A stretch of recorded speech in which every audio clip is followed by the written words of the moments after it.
All right. Hello. We are live. My name is Melanie Dizon. I'm the Director of Education and Content at the Davis Finney Foundation. And I'm really excited for today. I'm here with Dr. Jeff Livingston, Coach TJ, Coach Sarah from Panama City CrossFit. And I put the website there. So for everybody who's even remotely interested in CrossFit and in that area, they'll show up. We'll talk about why that would be a great idea as we get going. But thanks for joining me, everybody. Thanks for inviting having us. us. Awesome. So, long story short, I first was introduced to Jeff via Julie Fouché, and then Jeff and I were in contact back and forth, thinking I had invited him to be on our show like a couple of years ago. I ended up leaving and going to CrossFit Head HQ for a while, and then I came back to DPF and got back in touch with Jeff. And I was excited about talking about CrossFit and Parkinson's, and so now we finally made this happen. We've scheduled it for a long time, but Jeff has so many competitions that he can't do it. So now we're finally here. So I'm a huge fan of CrossFit. I've been waiting to do this interview for a really long time, and loving to hear about what you guys do for your community, the Parkinson's community, and Jeff's experience at your gym. So, Sarah, can you just tell us quickly who you are and what you do at the gym? Yes. So my name is, well, I can't even see my hand if I go that way. So my name's Sarah Homestead. I am the owner and head coach of the gym. I do the gym programming. I'm in charge of all of the people and everything inside of it, which, we just have the best community. So it's a great ship to helm. Awesome. For sure. Great. TJ. I'm TJ Page. I'm the gym manager here, and I also coach different classes throughout the day, and I also work one-on-one with Jeff as well. Okay, great. And what about you, Jeff? Yeah, I'm Jeff Livingston. I've been doing CrossFit since 2014, so it's almost 8-9 years. My 8th year in the open coming up. And I was diagnosed with Parkinson's 23 years ago. So 23, wow. Yeah, I've had it for a while.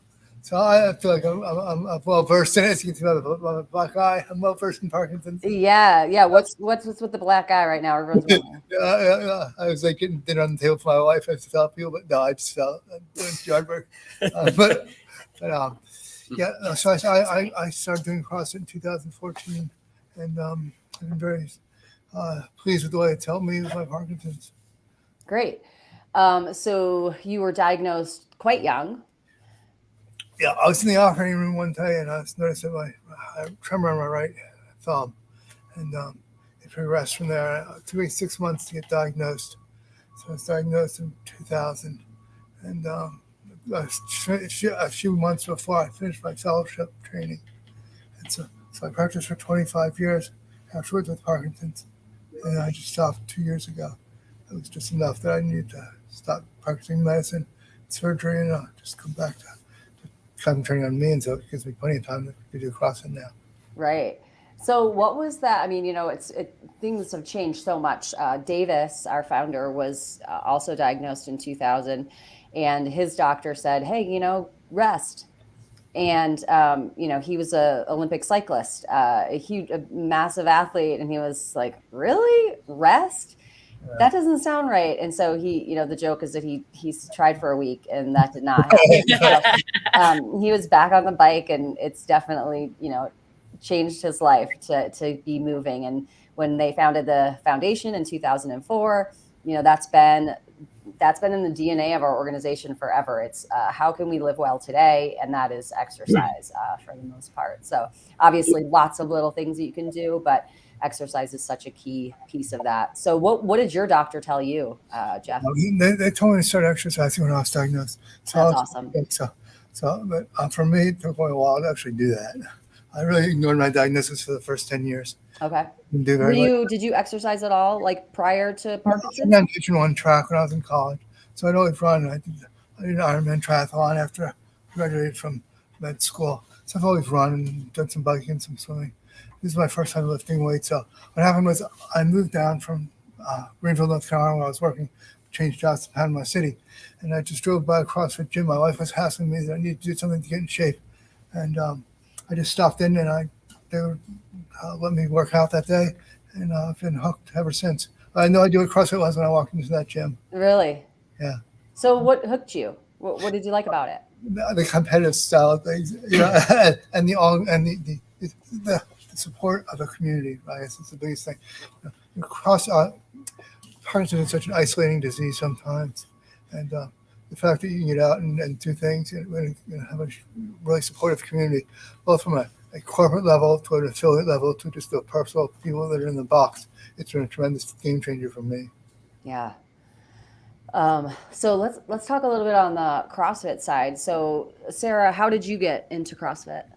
Well, kind of like Jeff a little bit. I just stumbled into a gym one day and did one workout, and I was hooked from there. My dad, who didn't know about scaling back in the day, early on in CrossFit, like 2003, was hounding me to try it with him, in the garage out back. And I tried it and threw up both times. So I said, this is not for me. So it took me a lot to finally get in there and try. And it's amazing with knowledgeable coaches who know how to scale properly, what a difference it makes in how you receive the information and, want to then come back for more. So after day one, I started on my 30th birthday and haven't stopped. Wow. And then you took your L1 pretty soon after that, or? At first, honestly, coaching wasn't even on my radar. I was just happy to be like that stay-at-home mom and going to the 9 a.m. class and just living life. And then we moved from Idaho to Panama City. So I had to switch gyms. And in that came the opportunity for coaching, people reaching out, hey, I think you would be great at this. What do you think? And so it took me a little bit to get that confidence. But once I started coaching, I fell in love with it. I fell in love with the people. I think there's just something very special about having that one-on-one time with people in class. You start to build those relationships, and then that's all you end up wanting to do. Yeah. Yeah, that's awesome. What about you, TJ? I started CrossFit in 2018. I had what was your background? I played baseball, played collegiate baseball. And then graduated 2013. 2018, I finally had Tommy John surgery in January. And so doing the rehab, doing all that, I was trying to find some kind of challenge afterwards instead of just sitting around like, okay, I'd never done CrossFit. Actually, I had heard about it. To be honest, I thought it was the worst thing out there. I thought, like, I'm just gonna get hurt, all this. It has a bad rap. It does. The stigma. But I finally went and tried it, and I was hooked. About 2 months after I started, I moved to Panama City, and I would go into a gym and meet everybody there. Because I moved down here, had no family, no friends. I didn't know anybody, and everybody I met or everybody I became friends with was through the gym. Shortly after, because I think that was August of 18. Yeah, August I moved down here. Then January of 19, I go and take my L1. So very quick into the process. We recognized his potential early on. Yeah. Completely different than like hers, where it took her time. Like I had coached baseball. I had coached different stuff before, and I've always loved coaching and working with people. And so I went and got my L1. Then she put me to work coaching in February, like right away. No like easing into it. It was the first day was, hey, I'm busy. I need you to teach snatching. Oh, crap. Right. So, that's great. I've been coaching ever since. It's been, I've been coaching with her wherever she's been ever since 2019. So, like when we opened this gym in 2020, I came over with her from the beginning as well. All right. So, Sarah, the thing that you said that really sparked is this idea of scaling. And then TJ, the thing about thinking, you're going to get hurt. So there are always people that are like, oh, you're going to get rhabdo. They heard one article, right? And you're like, do you know how infrequently that happens? Like that does not happen. Like if you have really good coaches, that's not happening. And everything is scalable. And my favorite line about CrossFit and the methodology and everything is that our needs differ by degree, not kind. Yes. And that is the whole thing, right? So somebody with Parkinson's, whether they were just diagnosed yesterday or they've been living with it for 25, 30 years, there is a place for them at a CrossFit gym. And that's what I love. And you know, obviously that's just missing from the marketing, right? So that everybody can do it. But like you said, you both walked into a CrossFit gym and that was it. I mean, yes, part of it's the workout for sure. But had that community not been there, had your instant family not been there, had you not felt the support, whether you could lift a 2-pound dumbbell, a PVC pipe, or 400 pounds, it doesn't matter, right? Yep. Absolutely. Yeah. So Jeff, when you first walked in, what were some of the symptoms that you were dealing with at the time, since you'd already been living with it for quite a while? I already had a deep brain stimulator put in, so I was having some problems with walking. My voice was soft, and then just movements. I don't have much of a tremor anymore. That tremor's kind of gone away as time progresses. But I have a lot of bradykinesias, and I have problems with coordinating my upper body and lower body. Sometimes difficult for me to do. And did you tell your coach when you walked in that day? Did you tell your coaches, "Hey, I have Parkinson's"? Right up front of that. Even now, when I travel, to different boxes on vacation, I always call ahead of time. I send them an email saying, "I'm coming your way. I've got this, I've got. I have my elbow on. I've been doing this for a while. I feel comfortable with stuff." And so just let people know. I'm upfront about it. It's nothing to be ashamed of. Have you ever gotten a response that was less than welcoming? No, never. Everybody's always been very, very, very receptive. That's great. So Sarah and TJ, had you had experience working with other people with Parkinson's, or let's say MS or anything like that? And if so, what was that experience? No, none at all. And actually, I was very nervous at first about it. Jeff was very. I honestly love that. Like, I hope so, right? Like, I want people to care. You don't want to injure someone or, make someone hurt more than they have to or any of that. You want them to keep coming back. So then, like, longevity, that's what we're looking for, and overall health. So I really did want to be a positive influence and a help with Jeff, and to maybe give him something that he hadn't experienced before in here. And he's so good about, like, pushing himself, but to be able to, like, push him just to that next level, make it a little bit harder, was something I wanted to do, but I was definitely intimidated at first. But he's been so good about guiding and the knowledge that he has about his own restrictions, and I think too challenging those restrictions daily, because I know that's something you guys have really worked on and kind of honed in on that very much so. And I'll let you talk about that more. Before working with Jeff, I didn't have any experience with, like, Parkinson's or such. We did have a class that we started where we called it, like, CrossFit Light at the time. So I had experience with people who hadn't really moved in years, and then his parents ended up coming. Nice. And so I would have some elderly, or even some that weren't, like, elderly, but they just hadn't done anything, or knee replacement.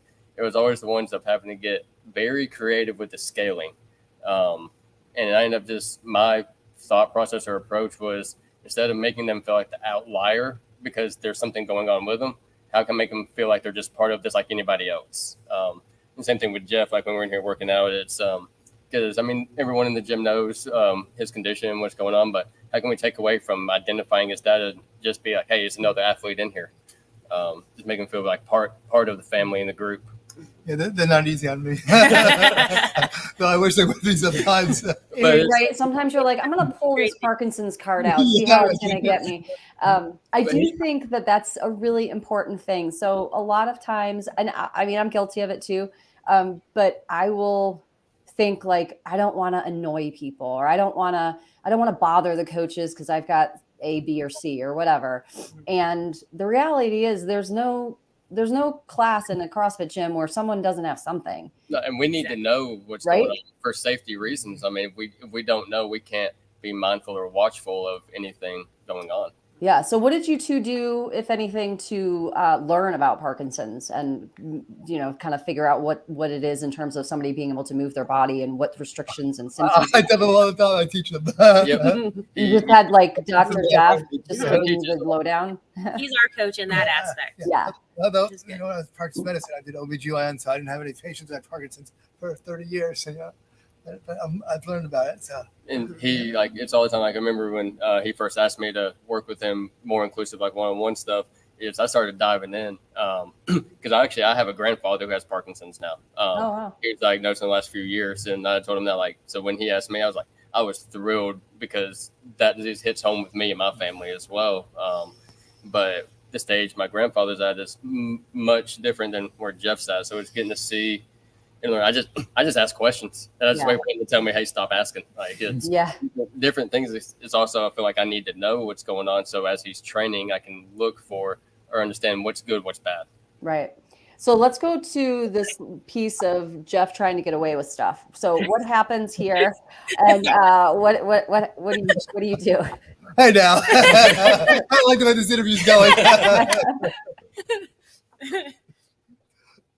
When you push him, how do you push him past, with no one, to go a little bit further?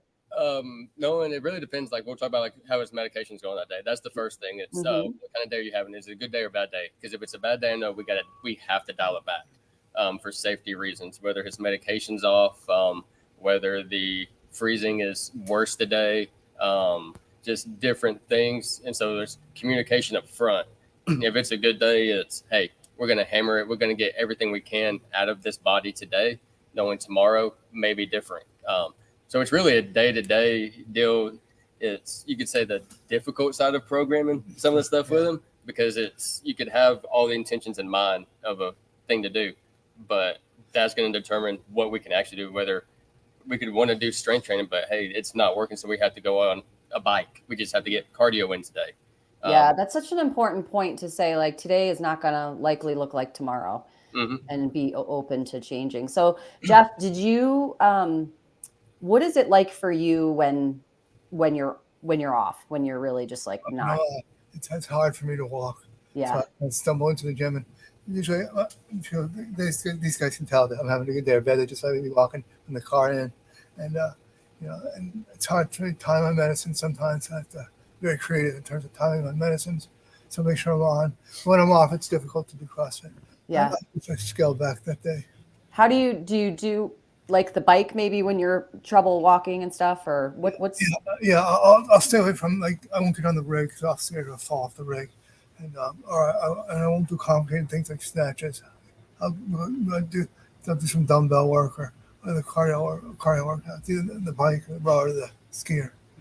But to the same point, where we started doing some, especially as he was getting ready for the Wadapalooza in Miami, he'd be in here and not having the best day with all that. We get through and actually made him walk more in here, because it's like, hey, when you're out there on the stage, there's a chance this is going to happen. But we were more creative of when the freezing starts happening, more like, how can we try to draw attention away? Like, what can we do to, on these bad days, make it not so bad? I've tried some tricks with the trade in the past. I've used a laser pointer sometimes, out of a freeze and stuff like that. So I've tried to be creative and stuff. Yeah, so I don't want to miss the really important news flash that last year, actually in 2021, you were 18th worldwide and 8th in the US at the CrossFit Games. In 2022, you were 76th worldwide and 43rd in the US in the neuromuscular division. You were 4th at the Wheelwad Games late last year, and then you just did Wadapalooza and you were in 5th. How did Wadapalooza go? Oh, it's awesome. It's good. It's just a great experience. Just to be there and participate, and just to meet the other adaptive athletes. That was really impressive. So, did anything happen while you were competing? Like, did you freeze? Did anything happen that kind of got in your way? How did you handle it? I always freeze. I always stumble. I always fall a little bit. I did okay. I timed my medicine, so I was pretty good. It's hard sometimes if you have 4 wads in a day to time your medication, so you're on all the time. I had one event where I was not on. It was just difficult to do, but I managed to get through it. And it was pretty visible when it was when it was on, when it was off. Like, there was one event in particular, the slam or the D-ball over the shoulder and the rings. Like, having to pick up and then spin and turn, pick up, Yeah. constant change of direction, kind of threw him for a loop. Yeah. So do you mostly do group classes and then supplement with one-on-one, or how does that work? I'm here a lot, so so I tend to come in, take my daughter to school, come back, and I usually here about 9ish or so. And I'll do a little something myself and TJ's guidance, and then I'll do the noon class with my parents. The parents, they're not there right now, but they're here. I do it with them at noon. They're awesome. Mm-hmm. Oh, that's so good. Does your daughter do CrossFit? My daughter does not, but my 2 sons do. Okay. My one son, we're actually going to get our level 2 in 2 weeks. Oh, nice. Where are you doing it? At St. Augustine. Okay. Yeah. Oh, that's very So good. excited about that. Yeah, he's a kinesiology major in college, and he's all into CrossFit. So that's his goal. He wants to be an affiliate owner. So. Oh, good. It wasn't long ago we had his parents, Jeff, and his son. We had 3 generations working out together. Oh, that's so cool. Yeah, that's very great. I say it's something serious. My mom's a badass, and she asked for a weight belt for Christmas. And you know what? Jeff sits here and will no rep her too. So he gives it just as much as he gets it. Are they going to do the open with you? I don't know if I can get them to do the open. Are you ready for it? Well, we'll see. We'll see. Yeah. Confidence, Jeff. Yeah. Yes. So do you have this is sort of like to help anybody who's happens to not be in Panama City, but somewhere around that is interested in a CrossFit gym. Do you guys have an on-ramp program, and how do you do it? Most gyms will have some sort. So what do you do to welcome new people, brand new to CrossFit, maybe brand new to exercise, into your gym? Oh, me? Okay. Yeah, you do it. I mean, we do have a class at 7 p.m. Monday, Wednesday, and Fridays, like at our gym, that we call the CrossFit Basics. And instead of it being a workout like all the other classes we do, it's really taking the time. You can learn the movements. You can learn the scaling for each movement. You can learn just more time focused, because, during a regular class, we can't teach you to snatch in 5 minutes. But during a basics class, we have an hour. We can really start honing in a bunch of stuff. So that way, when people go from basics to a quote unquote regular class, they go in knowing the movements, knowing the terminology, knowing the scaling options, everything like that. So they feel very just welcome, and they have an idea of what they're doing more so. In other gyms, we can't really speak for what other gyms do. The best thing I would say is call the gym or email them, tell them you're brand new, and ask, like, what can I do as a beginner? Ask the questions. It's because I love knowing when people are brand new, because we know where we're starting with everything. And I'm sure every other gym would be the same, of knowing so they can prep the coach, make sure they have everything, all the right scaling options in place for you. Right. The Parkinson community, I challenge you, just go out and try it for a day. Give it 24 hours, 1 month, and see if you like it or not. Yeah. Yeah. And also, not every gym is the right gym for you. And there's an affiliate map on CrossFit.com. You can see the affiliates in your area. You can see what level coaches are in at the gyms, and how long they've been in business. You can check all of that out. And just go to CrossFit.com and look for affiliates. And then, there's probably just a general misunderstanding of what happens, right? And you're throwing the word snatch around, and people are listening to him saying, what in the heck is that? So dispel some of the myths about Parkinson's about CrossFit, and what do people actually do in the gym? Okay, I'll take it again. So some of the myths are that you're not coached. You're going to get hurt. You don't know what you're doing. There's no programming. There's no rhyme or reason. I shouldn't snatch. I shouldn't do this. That's my favorite one. The whole, I know what I'm doing. I don't need somebody to tell me what to do. Like all that. So when you walk in, there's a coach here for a reason. The good coaches make sure, the way I put it is, just because you can pick up 300 pounds off the ground doesn't mean you can do it correctly. And if you can't do it correctly, I don't want you to even try it. The good coaches, I will also say, well, if they see you doing it wrong, we will go and just take the weight off the bar for you. Mm-hmm. We pretty much check your ego for you, which is necessary for safety. I mean, overall safety of not just that person, but the people around them too. It's It's the myth that there's no programming rhyme or reason.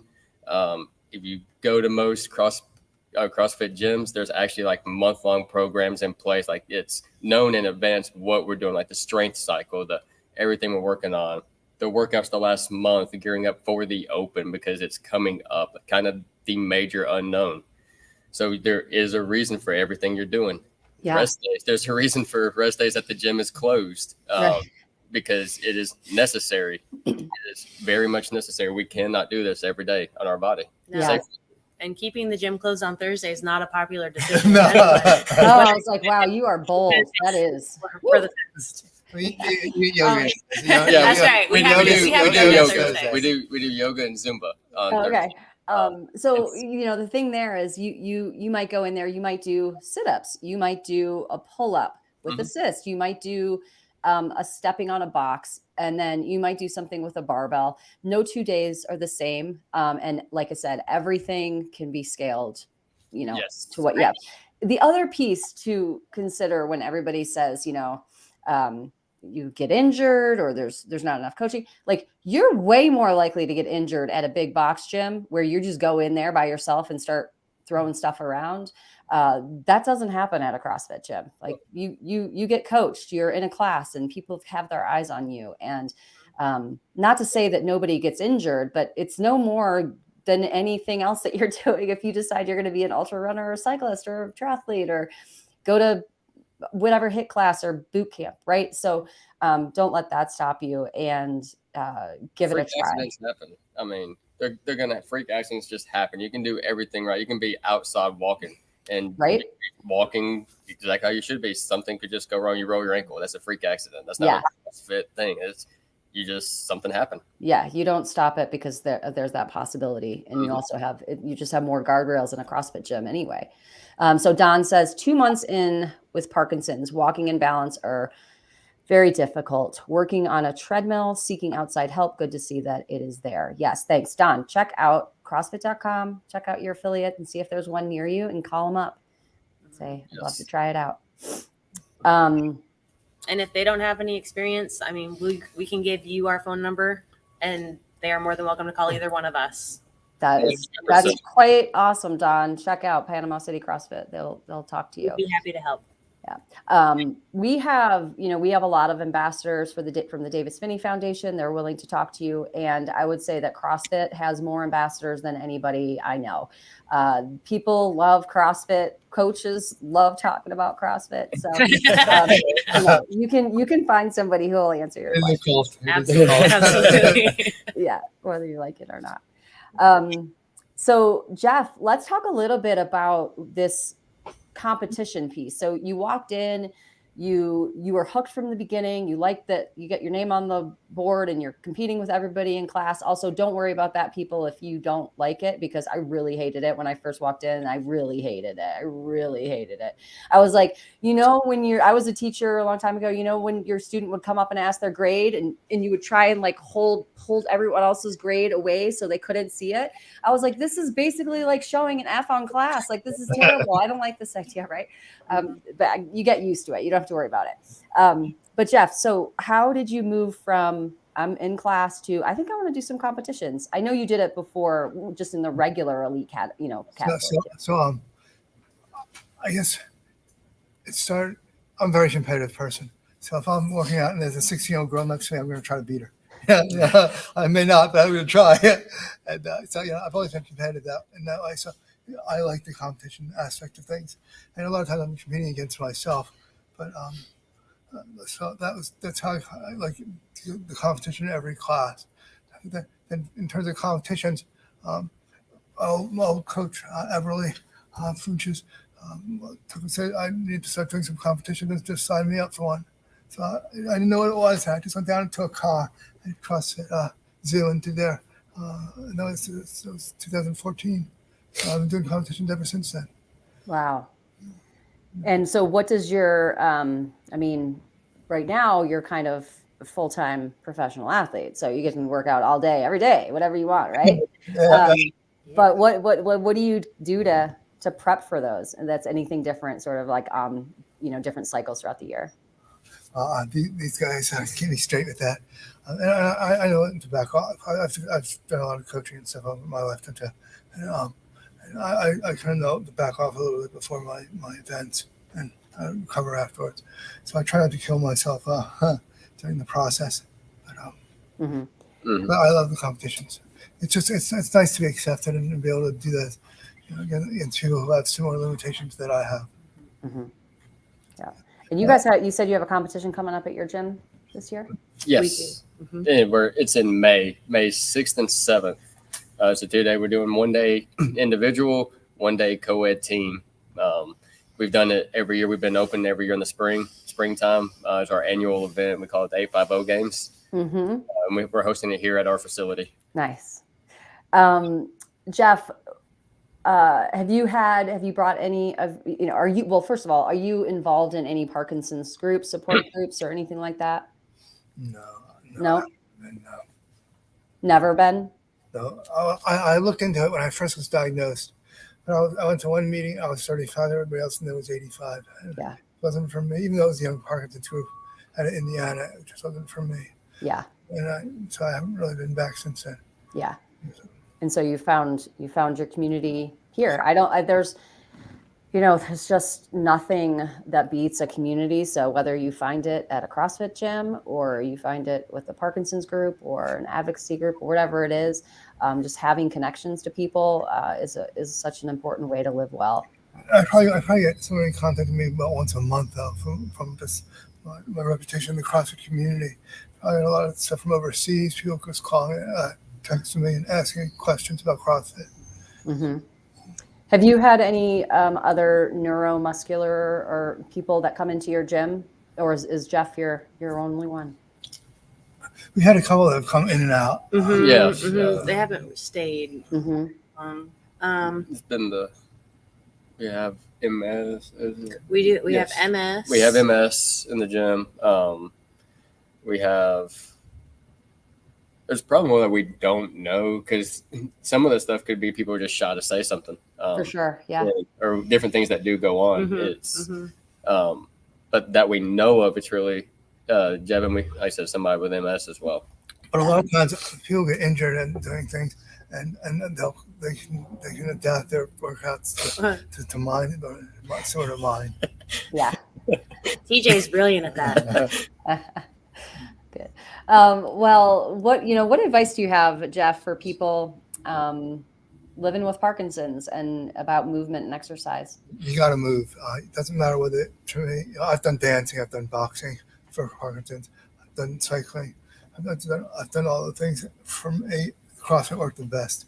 But I think that is very mixed in that it doesn't really matter what you do. You just have to do something. It has to be of high intensity. And I like the fact that CrossFit is a high intensity functional movements in my day. So things that I'm doing at home, I constantly think of what movements is in CrossFit and trying to do it. So I'm carrying a log at home. I'll carry it over my head just to get some strength training in. Try to do those kind of things. Yeah. Have you fallen at all? Oh yeah, fall all the time. Okay, and falling is the number one reason people with Parkinson's end up in the hospital. How has doing CrossFit helped you? You think? Now it's just it's called a burpee.